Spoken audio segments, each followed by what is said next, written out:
আসসালামু আলাইকুম স্টুডেন্ট, সবাই তোমরা কেমন আছো? আশা করি সবাই অনেক ভালো আছো। আমিও আল্লাহ তাআলার রহমতে অনেক ভালো আছি।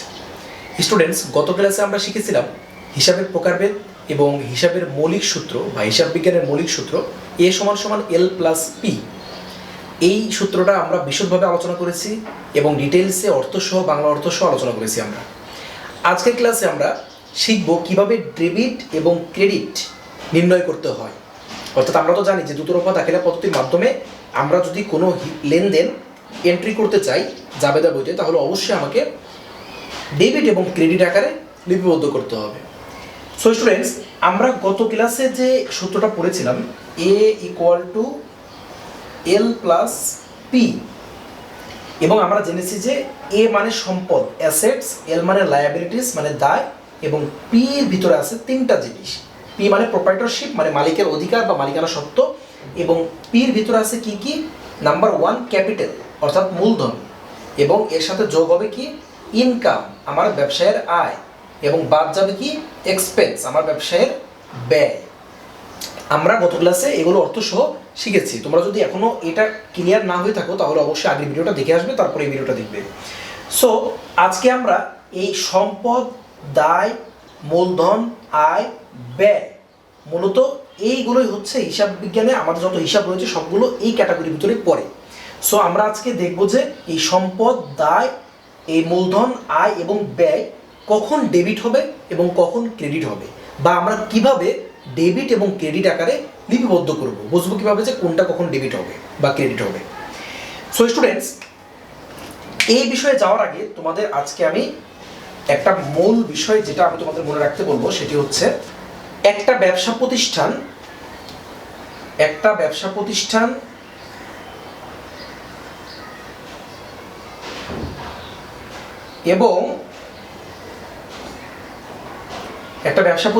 এবং একজন মালিক,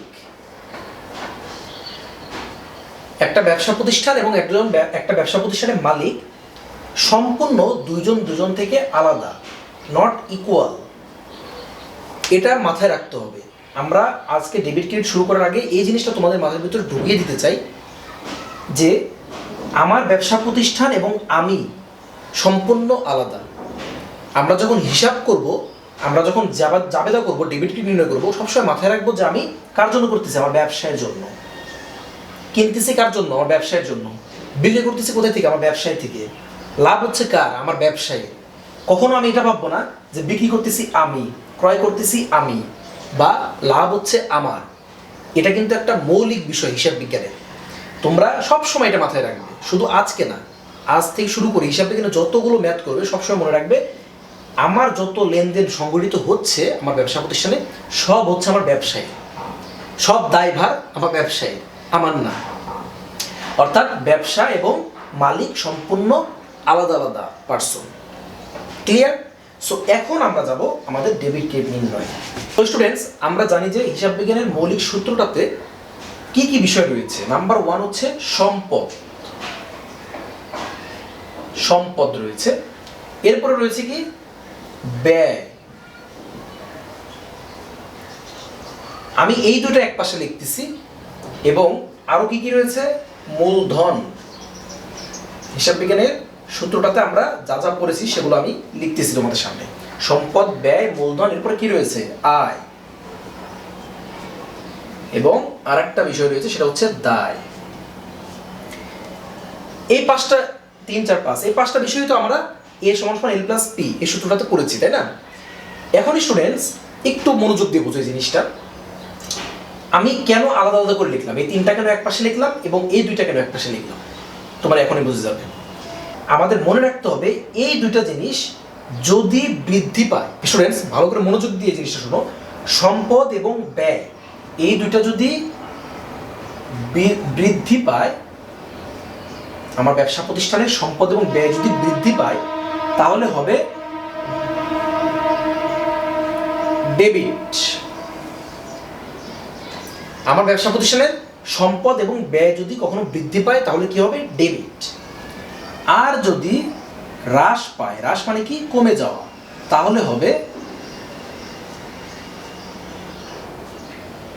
ক্রেডিট। স্টুডেন্টস আমার ব্যবসা প্রতিষ্ঠানে সম্পদ এবং ব্যয় সবসময় মনে রাখবে। ডেবিট ক্রেডিট কীভাবে নির্ণয় করতে হবে এইটা বুঝলে তোমাদের একদম মোটামুটি মনে করো 90% মতো তোমরা ক্লিয়ার হয়ে যাবে।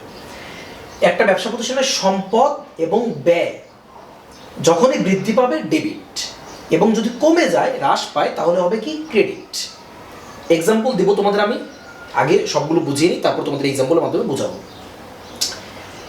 এবার আসি আমরা রাইট সাইডে।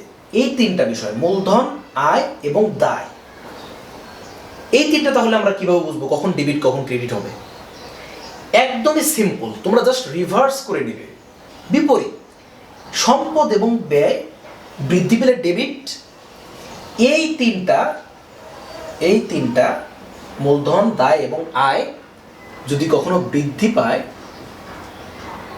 বৃদ্ধি পেলে হবে হচ্ছে ক্রেডিট। তাহলে কি বুঝলি স্টুডেন্ট?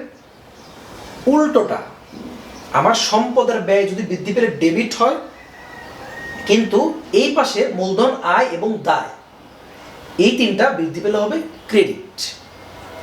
সেম ভাবে যদি হ্রাস পায় তাহলে কি হবে? এখন তোমরা নিজেরাই পারবে স্টুডেন্টস। হ্রাস পেলে আমার সম্পদ এবং ব্যয় হ্রাস পেলে হয় ক্রেডিট। সো এই তিনটা বিপরীত, মূলধন, আয় এবং দায় আমার ব্যবসা প্রতিষ্ঠানে যদি হ্রাস পায় তাহলে হবে ডেবিট। যদি হ্রাস বা কমে যায়, হ্রাস মানে কি? কমে যাওয়া, হ্রাস পেলে হবে ডেবিট।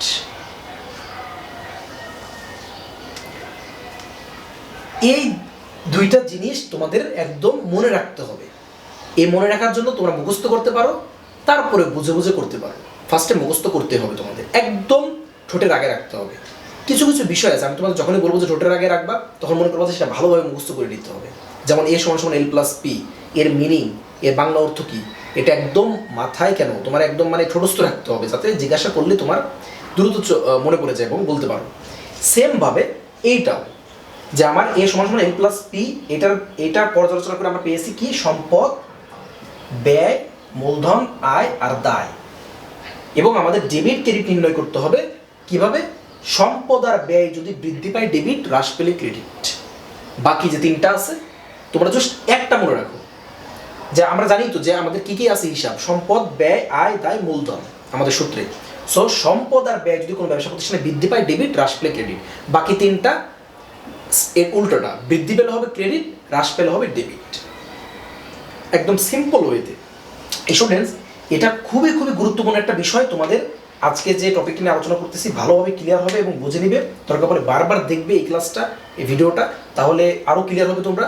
এখন তোমাদের আমি একটা এক্সাম্পল দিই। সো স্টুডেন্টস, একটা এক্সাম্পল দেওয়ার মাধ্যমে তোমাদের আমি একটু ক্লিয়ার করে দিই এই বিষয়টা। তারপর আমরা কিন্তু একটা ক্লাসে প্র্যাকটিসও করব কিছু জাবেদার এন্ট্রি নিয়ে, কিছু লেনদেন নিয়ে। তাহলে কি এক্সাম্পল ব্যবহার করা যায়? একটা ব্যবসা প্রতিষ্ঠানে সর্বপ্রথম যে লেনদেনটা হয় সাধারণত সেটা হচ্ছে মূলধনের লেনদেনটা। অর্থাৎ একটা ব্যবসা প্রতিষ্ঠান শুরুতে কিন্তু মূলধনের প্রয়োজন হয়। মালিকের মূলধন বা মালিকের বিনিয়োগ ছাড়া কিন্তু ব্যবসা প্রতিষ্ঠান দাঁড় করানো যায় না। জাবেদা করার শুরুতে কয়েকটা জিনিস তোমার মাথায় একদম গেঁথে নেবে। আমি এবং আমার ব্যবসা প্রতিষ্ঠান সম্পূর্ণ আলাদা, নাম্বার 1। নাম্বার 2, সম্পদ এবং ব্যয় বৃদ্ধি পেলে ডেবিট, হ্রাস পেলে ক্রেডিট। বাকি তিনটা মূলধন, আয় এবং দায় বৃদ্ধি পেলে ক্রেডিট, হ্রাস পেলে ডেবিট, উল্টোটা। তাহলে এই কয়েকটা জিনিস তোমার মাথায় একদম গেঁথে নেবে।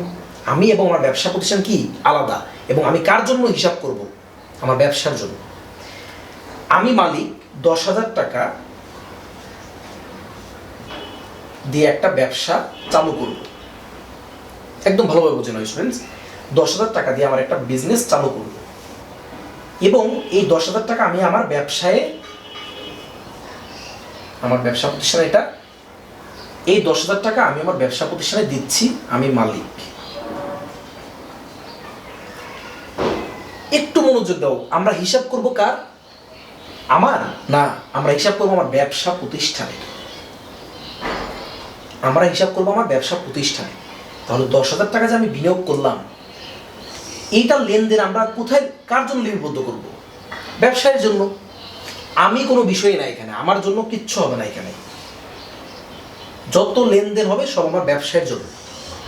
এই জিনিসটা মাথায় একদম গেঁথে নেবে তোমরা সবসময়। তাহলে 10,000 টাকা আমার পকেট থেকে আমি আমার ব্যবসায় দিলাম। আমি যখন আমার ব্যবসায় 10,000 টাকা দিলাম, এটার নাম হলো মূলধন। আমি মালিক যখন কোনো টাকা দিব আমার ব্যবসা প্রতিষ্ঠানে, যে কোনো প্রয়োজনে, আমি মালিক যখন আমার ব্যক্তিগত অর্থ কোনো ব্যবসা আমার ব্যবসা প্রতিষ্ঠানের জন্য দিব, তখন সেটার নাম হবে কি? মূলধন। এটা মনে রাখবে একদম। তাহলে মূলধনটা তোমরা ক্লিয়ার হলে, মূলধনটা কি? মালিকের ধন। আসলে মূলধন ব্যবসায়ের মূল যে অর্থটা লাগে ব্যবসা চালু করতে, আমার মালিক আমার ব্যক্তিগত পকেট থেকে বা আমার ব্যক্তিগত টাকা যখন আমি আমার ব্যবসায় দিব, তার নাম হবে মূলধন। তাহলে আমার ব্যবসা শুরু করার প্রথমে আমি কি করলাম? আমি রাকিব 10,000 টাকা আমার ব্যবসায় বিনিয়োগ করলাম। এটা একটা কি হলো? লেনদেন সংগঠিত হলো। এই লেনদেনটা তাহলে আমার জাবেদা কি হবে? ইন্স্যুরেন্স আমরা জানি সম্পদ বৃদ্ধি পেলে ডেবিট, হ্রাস পেলে ক্রেডিট। এই ব্যবসা প্রতিষ্ঠানের জন্য এই জিনিসটা একটা কি? সম্পদ। এই 10,000 টাকা, ফার্স্ট অফ অল দেখো, এই 10,000 টাকা যখন বিনিয়োগ করলাম, আমার ব্যবসায় দিলাম, তখন আমার ব্যবসায় কিন্তু কি? সম্পদ বেড়ে গেল। আমার ব্যবসায় কিচ্ছু ছিল না, 10,000 টাকা দিলাম আমি, আমার ব্যবসায়ের সম্পদ কিন্তু 10,000 টাকা বৃদ্ধি পেয়ে গেল।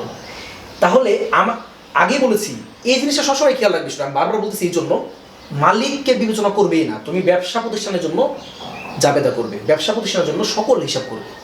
তাহলে আমার ব্যবসা প্রতিষ্ঠানের কাছে 10,000 টাকা বেড়ে গেছে, তাহলে আমার ব্যবসা প্রতিষ্ঠানে কি, আমি কিভাবে জাবেদা লিখবো?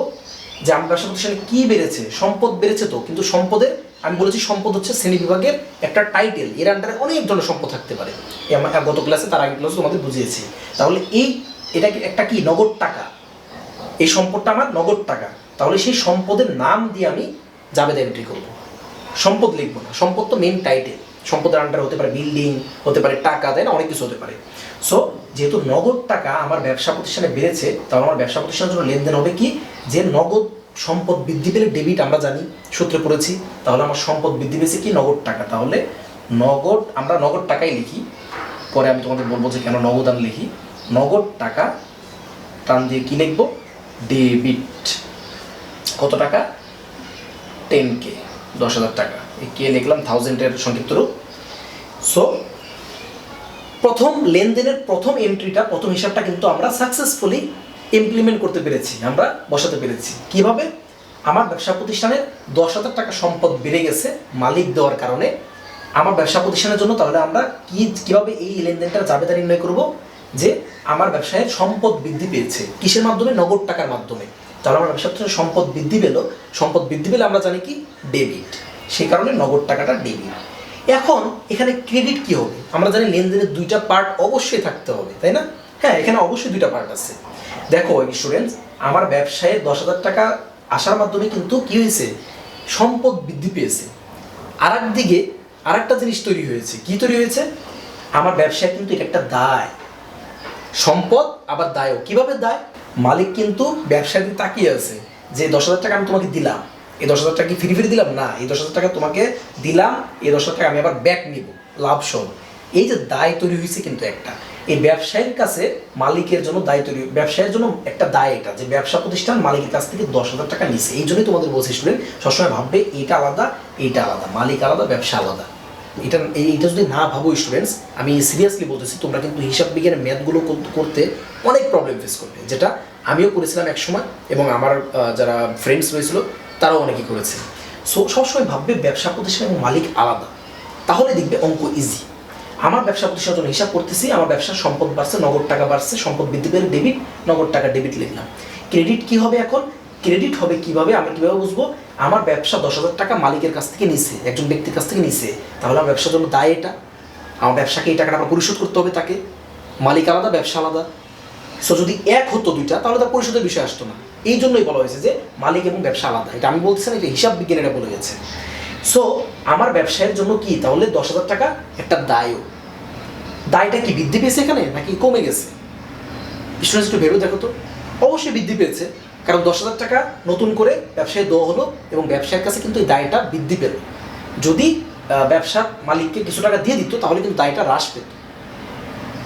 উল্টা মালিক আরও টাকা দিচ্ছে ব্যবসায়, সো ব্যবসার জন্য কিন্তু এটা একটা দায় যে মালিককে আমার এত টাকা আর পরিশোধ করতে হবে, 10,000 টাকা আমাকে দিয়েছে। সো দায় যদি বৃদ্ধি পায়, তাহলে আমরা কি জানি কি হয়? সম্পদ এবং ব্যয় বৃদ্ধি পেলে ডেবিট, হ্রাস পেলে ক্রেডিট, এবং মূলধন, দায় আর আয়, এই তিনটার ক্ষেত্রে এর উল্টোটা, বৃদ্ধি পেলে হবে ক্রেডিট আর হ্রাস পেলে হবে ডেবিট। তাহলে আমার দায় কিন্তু বৃদ্ধি পেয়েছে, দায় বৃদ্ধি পেলে কি হবে? ক্রেডিট। সো আমার এই দায়টার নাম কি? মূলধন। এই দায়টার নাম হবে মূলধন। কি জন্য মূলধন? কারণ বলেছি ব্যবসায়ে মালিক যে টাকাটাই দিবে, ব্যবসায়ে মালিক যে টাকাটাই দিবে ব্যবসায়ের প্রয়োজনে, সেই টাকাটা মূলধন হিসেবে ব্যবসায় যাবে। তাহলে আমার দায়ের নামটা হলো মূলধন। মূলধন হিসাব ক্রেডিট 10,000 টাকা। স্টুডেন্টস, একটা জাবেদা তৈরি হয়ে গেল আমাদের লেনদেনের। আমরা আমাদের একটু আগে যে শিখেছিলাম সম্পদ ব্যয় বৃদ্ধি পেলে ডেবিট, হ্রাস পেলে ক্রেডিট, বাকি তিনটা এর উল্টোটা, সেটা ইমপ্লিমেন্ট করলাম। দেখো, আমি জানি স্টুডেন্ট তোমাদের কাছে একটু কমপ্লেক্স মনে হচ্ছে ব্যাপারটা। আমি তোমাদের জাস্ট কয়েকটা জিনিস মনে রাখতে বলবো, তাহলে দেখবে আবার যখন তোমরা এই ক্লাসটা দরকার বলে বারবার দেখবে এবং প্র্যাকটিস করবে, দেখবে একদম ইজি। নাম্বার 1, মালিক এবং ব্যবসা সম্পূর্ণ আলাদা। এই ব্যবসা একটা ব্যক্তি, মালিক একটা ব্যক্তি। মালিক যদি ব্যবসার কাছে কোনো টাকা দেয়, ব্যবসার কাছে এটা একটা দায় তৈরি হবে। কারণ আমি সাপোজ আমি এবং তুমি স্টুডেন্টস, আমি যদি তোমাকে কোনো টাকা দিই, আমি যদি তোমাকে টাকা দিই, তাহলে তোমার কাছে একটা দায় তৈরি হলো না যে আমাকে আবার পরিশোধ করতে হবে টাকাটা? তোমার কাছে কিন্তু দায় তৈরি হলো। এটা সেম বিজনেস কিন্তু একটা ব্যক্তি এবং মালিক আলাদা ব্যক্তি। মালিক যখনই টাকা দিবে, ব্যবসার কাছে একটা দায় তৈরি হলো, এবং মালিক এবং ব্যবসা সম্পূর্ণ আলাদা, এটা মাথায় রাখবে। এবং নাম্বার 2, আমি যে বিষয়টা একটু আগে শিখলাম তোমাদের, সম্পদ এবং ব্যয় বৃদ্ধি পেলে ডেবিট, হ্রাস পেলে ক্রেডিট, আয়, দায় এবং মূলধন, এই তিনটা বৃদ্ধি পেলে বৃদ্ধি পেলে ক্রেডিট, হ্রাস পেলে ডেবিট। এই জিনিসটুকু তোমরা একদম ঠুটস্থ করে নেবে, একদম ঠুটস্থ, যাতে মাথায় একদম অল টাইম থাকে। ওকে স্টুডেন্টস, তাহলে দেখবে নেক্সটে যে কোনো জাবেদা করতে তোমাদের কোনো প্রবলেমই হবে না। সো স্টুডেন্টস, আজকে ক্লাস এই পর্যন্তই। জানি এই ভিডিওটাও বড় হয়ে গেল, এই ক্লাসটা অনেক বড় হয়ে গেল, কারণ হচ্ছে ম্যাথ করাতে গেলে আসলে একটু বোঝানোর সুবিধার্থে ক্লাস একটু বড় হবে। তোমরা ধৈর্য সহকারে দেখবে, শিখতে হলে অবশ্যই দেখতে হবে। আর তোমরা যদি কোনো প্রবলেম ফেস করো, অবশ্যই কমেন্ট করবে, আমি ইনশাআল্লাহ তোমাদের রিপ্লাই দেওয়ার চেষ্টা করবো। সবাই ভালো থাকবে, আমার জন্য দোয়া করবে। আরেকটা বিষয় স্টুডেন্টস, অবশ্যই চ্যানেলটি সাবস্ক্রাইব করে রাখবে আর পাশে থাকা বেল আইকনটি ক্লিক করে রাখবে। এর জন্য কি হবে, তোমরা কখনো ভিডিও খুঁজতে হবে না, তোমরা ইউটিউবে ঢুকলে অটোমেটিক আমার ভিডিওগুলো পেয়ে যাবে।